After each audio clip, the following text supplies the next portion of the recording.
ផ្លូវដែកមរណៈនៅជិតខេត្តកញ្ចបុរីប្រទេសថៃ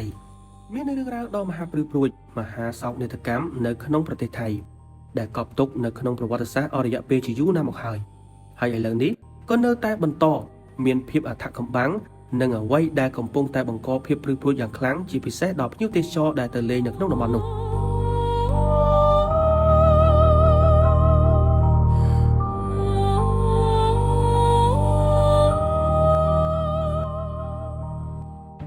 វាជាស្រមោលខ្មៅដែលបន្តការលងបន្លាចធ្វើឲ្យមនុស្សជាច្រើនមានការភ្ញាក់ផ្អើលរហូតមកដល់ពេលបច្ចុប្បន្ន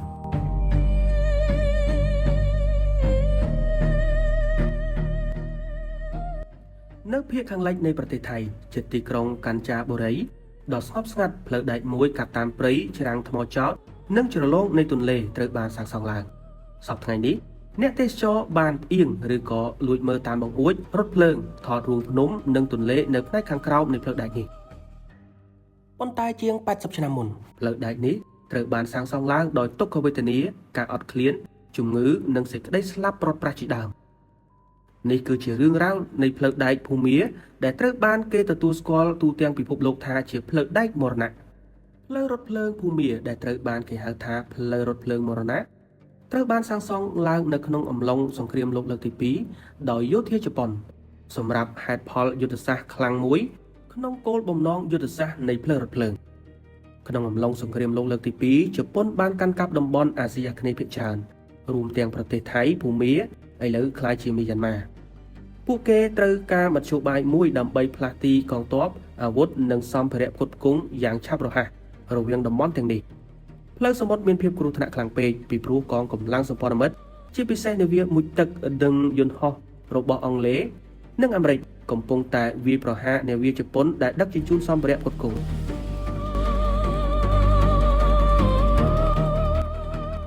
ជប៉ុនត្រូវការផ្លូវគោកមួយនិងរំលងការបិទផ្លូវរបស់សម្ព័ន្ធមិត្តនិងអនុញ្ញាតឲ្យពួកគេពង្រឹងកងទ័ពរបស់ពួកគេនៅក្នុងប្រទេសភូមាប្រកបដោយប្រសិទ្ធភាពដូច្នេះគេបានកើតគំនិតនៃការសាងសង់ផ្លូវរថភ្លើងដែលឆ្លងកាត់ភ្នំរដេបរដប់និងព្រៃក្រាស់ៗនៃប្រទេសថៃចូលទៅក្នុងប្រទេសភូមាដែលមានប្រវែងប្រហែលជា415គីឡូម៉ែត្រនិង258ម៉ាយផ្លូវរថភ្លើងនេះត្រូវតែបញ្ចប់យ៉ាងឆាប់រហ័សពីព្រោះកងទ័ពជប៉ុនកំពុងតែស្ថិតនៅក្នុងសង្គ្រាមហើយមិនអាចមានលទ្ធភាពពន្យាពេលបានទៀតទេជប៉ុនបានបង្ខំឲ្យអ្នកទោសសង្គ្រាមសម្ព័ន្ធមិត្តរាប់ម៉ឺននាក់និងកម្មករអាស៊ីរាប់ពាន់នាក់បានធ្វើការនៅទីនោះកម្មករប្រឈមមុខនឹងការអត់ឃ្លានជំងឺការរំលោភបំពាននិងភាពអស់កម្លាំងជាដើមចំពោះការសាងសង់ដ៏បង្ខំបែបនេះវាបណ្ដាលឲ្យមានលក្ខខណ្ឌការងារដ៏អាក្រក់បំផុតដែលជាមូលហេតុដែលត្រូវបានគេហៅថានៅពេលក្រោយជាផ្លូវដែកដែលមានឈ្មោះថាផ្លូវដែកមរណៈ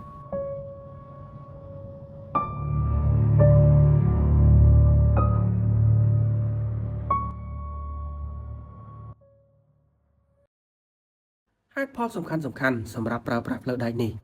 ទី1គេសំដៅទៅលើភស្តុភារយោធាគឺសម្រាប់ផ្លាស់ទីកងទ័ពអាវុធនិងគ្រាប់រំសេវពីប្រទេសថៃចូលទៅក្នុងប្រទេសភូមាយ៉ាងរហ័សទី2ដើម្បីជៀសវាងការវាយប្រហាររបស់សម្ព័ន្ធមិត្តផ្លូវគោកមានសុវត្ថិភាពជាងកប៉ាល់ជប៉ុននៅក្នុងដែនទឹកដ៏គ្រោះថ្នាក់ដែលជាការឃ្លាំមើលគ្រប់ពេលវេលារបស់កងទ័ពសម្ព័ន្ធមិត្ត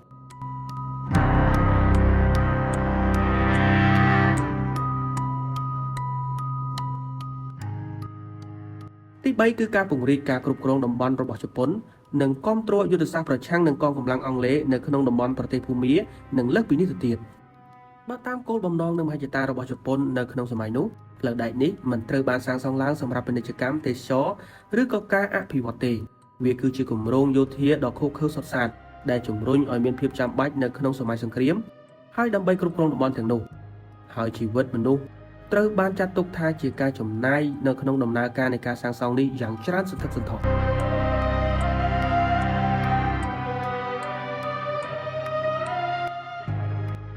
នៅក្នុងពេលដែលសាងសង់ផ្លូវនេះត្រូវបានសាងសង់ឡើង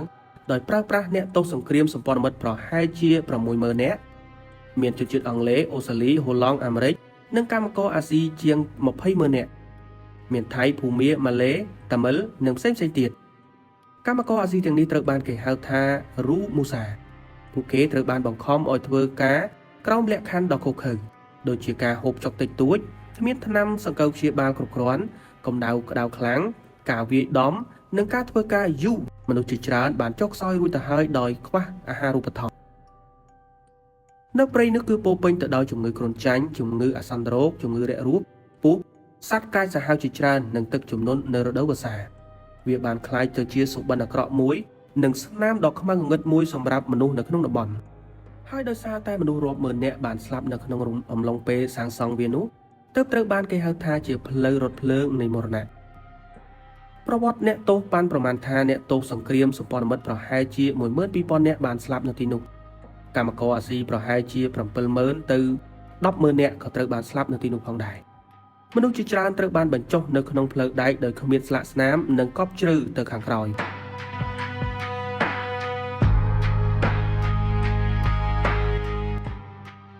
រយៈពេលដ៏ឈឺចាប់បំផុតត្រូវបានគេហៅថាសម័យកាល Speedo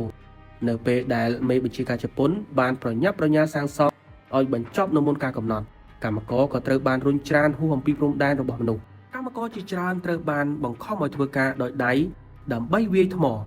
ដែលពួកគេកំពុងតែអត់ឃ្លានពួកគេបានសែងទៅលើក្រែឈើធ្ងន់ៗនៅលើស្មាហើយហូរឈាមរហាមពួកគេបានធ្លាក់ទៅលើច្រាំងចោតដទៃទៀតហើយក៏បានបាត់បង់ជីវិតជាបន្តបន្ទាប់នៅតាមបណ្ដោយផ្លូវដែកនោះផងដែរមានច្រកមួយដ៏គួរឲ្យខ្លាចបំផុត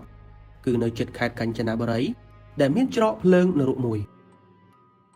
នេះគឺវាកាត់ជ្រៅទៅក្នុងរូងភ្នំហើយនៅពេលយប់អ្នកទោសធ្វើការដោយប្រើពិលអណ្ដាតភ្លើងបានបំភ្លឺច្រាំងថ្មចោតហើយបានបញ្ចេញស្រមោលបុរសគ្រោងឆ្អឹងដែលកំពុងតែកាន់ញញួរវាយដំថ្មក្រោយមកអ្នករស់រានមានជីវិតបាននិយាយថាវាមើលទៅដូចជាឈុតឆាកមកអំពីឋាននរកអញ្ចឹងចំណែកឯផ្នែកដ៏ល្បីល្បាញបំផុតនៃផ្លូវដែកមរណៈនោះគឺនៅស្ពាននៃខេត្តកញ្ចបុរីវាបានคล้ายទៅជារឿងល្បីល្បាញនៅលើសកលលោកដោយសារតែខ្សែភាពយន្តកាលពីឆ្នាំ 1957 នៅលើស្ពានទន្លេខ្វាយខ្សែភាពយន្តនេះបានធ្វើឲ្យស្ពាននេះคล้ายទៅជារឿងព្រេងនិទានប៉ុន្តែរឿងពិតគឺកាន់តែសោកនាដកម្មជាងអ្វីដែល Hollywood បានបង្ហាញទៅទៀត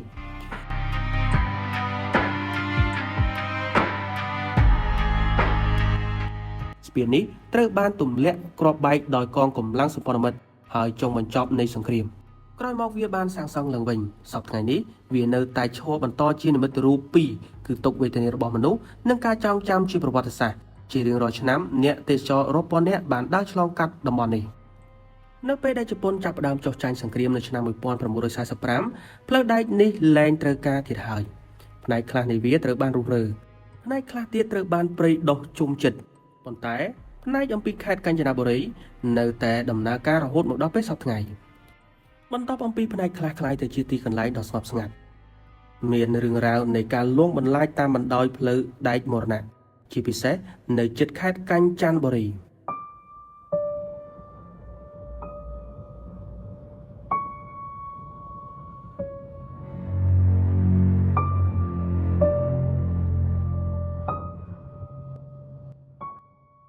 អ្នកទេសចរដែលជិះរថភ្លើងពេលយប់តាមបណ្ដោយផ្លូវដែកជួនកាលបានរាយការណ៍អំពីបទពិសោធន៍ដ៏គួរឲ្យញាក់សាច់របស់ពួកគាត់សំឡេងដែលបានរោនៅក្អែកឆ្ងាយទោះបីជាគ្មានរថភ្លើងមកក៏ដោយគេបានឮសូរសំឡេងរថភ្លើងប៉ុន្តែមិនឃើញរថភ្លើងរត់នៅលើផ្លូវដែកនោះទេខ្យល់ត្រជាក់ញាក់ញ័រភ្លាមដូចជាមាននរណាម្នាក់មើលមិនឃើញហើយបានឆ្លងកាត់នៅក្នុងតំបន់នោះមគ្គុទ្ទេសក៍ទេសចរម្នាក់នៅក្នុងស្រុកបាននិយាយថាវាគឺជាវិញ្ញាណរបស់អ្នកទោសដែលបានស្លាប់នៅក្នុងការសាងសង់ផ្លូវដែកជាពិសេសនៅច្រករថភ្លើងនរកនេះជាកន្លែងដែលមនុស្សរាប់ពាន់នាក់បានបាត់បង់ជីវិតនិងធ្វើការនៅក្រោមពន្លឺភ្លើងនៅពេលយប់ស្នាមកាត់មើលទៅដូចជាស្រមោលដែលកកនៅក្នុងពេលវេលាអញ្ចឹងហើយអ្នកទស្សនាខ្លះបានស្បត់ថាពួកគេបានឃើញរូបសំណាកដែលកំពុងតែក្រវីញញួរនៅក្នុងភាពដ៏ងងឹត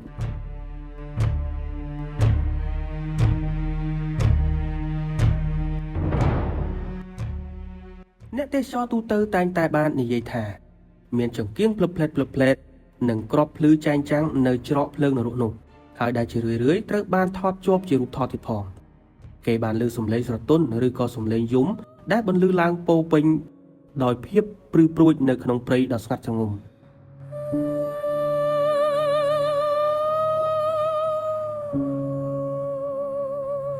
មនុស្សបានរាយការណ៍ថាមានអារម្មណ៍ថាមានដៃនៅលើស្មារបស់ពួកគេ ដែលពួកគេបានដឹងថាគ្មាននរណាម្នាក់នៅជិតខ្លួនគេនៅក្នុងអំឡុងពេលនោះអ្នកទេសចរខ្លះក៏បានរាយការណ៍ថាគេបានឃើញនៅអ្នកទោសក្នុងឯកសណ្ឋានរហែកជួនកាលដើរតាមផ្លូវរថភ្លើងទៀតផងរួចហើយក៏បាត់ខ្លួននៅក្នុងអាប់ព្រិលមួយរំពេចនៅក្នុងអំឡុងពេលនោះគេបានឮឆ្កែព្រុសនៅកន្លែងដែលគ្មានអ្វីទាល់តែសោះហើយស្វាបានរត់ចេញអំពីរូបសម្លាក់ដែលមើលមិនឃើញនោះផងដែរសូម្បីតែអ្នកបើកបររថភ្លើងខ្លះក៏អះអាងថារថភ្លើងរបស់ពួកគេបានបន្ថយល្បឿនបានន័យថាលែងសូវទៅមុខដោយស្វ័យប្រវត្តិតែម្ដងហើយនៅជិតតំបន់ដែលមានខ្មោចលងមួយចំនួនហើយអ្នកដំណើរមានអារម្មណ៍សោកសៅនិងភ័យខ្លាចយ៉ាងខ្លាំងស្ពានដែលឆ្លងកាត់នៃទន្លេខ្វាយគឺជាចំណុចក្តៅមួយទៀតអ្នកទេសចរអ្នកស្រុកបាននិយាយថានៅពេលយប់ពួកគេបានឮសំឡេងនិយាយជាភាសាអង់គ្លេសភាសាហូឡង់ឬភាសាជប៉ុនអ្នកខ្លះនិយាយភាសាដើមរបស់អ្នកទោសអ្នកទស្សនាខ្លះក៏បានរាយការណ៍អំពីសំឡេងនៅជើងស្ពាននៅពេលដែលគ្មាននរណាម្នាក់ដើរទាល់តែសោះនៅពេលព្រឹកមានមនុស្សមួយចំនួនស្បត់ថាពួកគេបានឃើញស្រមោលដែលកំពុងតែធ្វើដំណើរតាមដងទន្លេស្ទើរតែដូចជាកំពុងតែរំលឹកឡើងវិញនៅភាពភ័យរន្ធត់នៃអតីតកាលនៅក្បែរនោះគេហៅថាទីបញ្ចុះសពនៃសង្គ្រាមនៅកញ្ចនបុរីគឺជាទីកន្លែងដ៏ស្ងប់ស្ងាត់ប៉ុន្តែអ្នកថតរូបខ្លះបានអះអាងថាមានកាមេរ៉ារបស់ពួកគេថតជួបស្រមោលចម្លែកនៅជិតភ្នោឬក៏អាប់បង្កើតទៅជារូបរាងរបស់មនុស្ស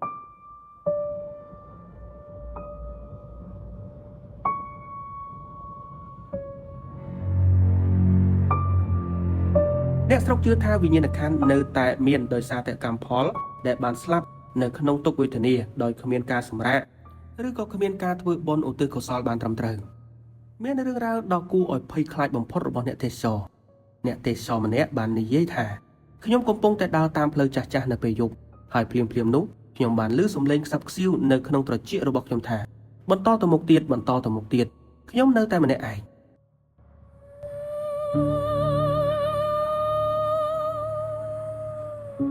អ្នកទេសចរអូស្ត្រាលីនៅក្នុងឆ្នាំ2019បាននិយាយ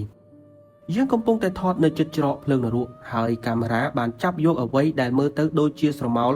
រាប់រយកំពុងតែធ្វើដំណើរលើថ្មខ្ញុំនិងមិត្តភ័ក្តិមិនបានឃើញពួកគេដោយភ្នែកទទេនោះទេគ្រាន់តែតាមរយៈកែវភ្នែកប៉ុណ្ណោះអ្នកផលិតខ្សែភាពយន្តនៅក្នុងឆ្នាំ2021នៅលើស្ពានដែលបានឆ្លងកាត់ទន្លេខ្វាយខ្ញុំបានឃើញរូបមួយឈរនៅកែមបន្ទាប់មកក៏បានបាត់ទៅវិញនៅក្នុងអាប់នៅពេលនោះខ្ញុំមានការភ័យខ្លាចយ៉ាងខ្លាំងដែលខ្ញុំមិនដែលភ័យខ្លាចបែបនេះទេនៅក្នុងជីវិតរបស់ខ្ញុំកន្លងមក